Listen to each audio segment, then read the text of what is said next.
All right, what's up? What's up? Welcome back to another episode of the Social Scavenger.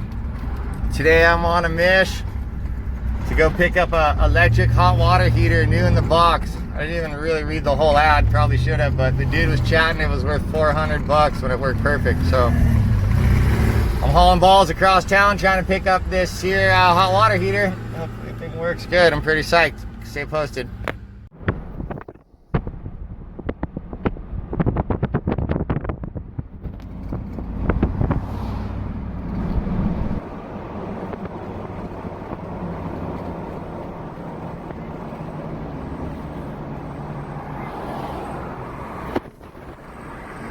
All right, here she is, brand new.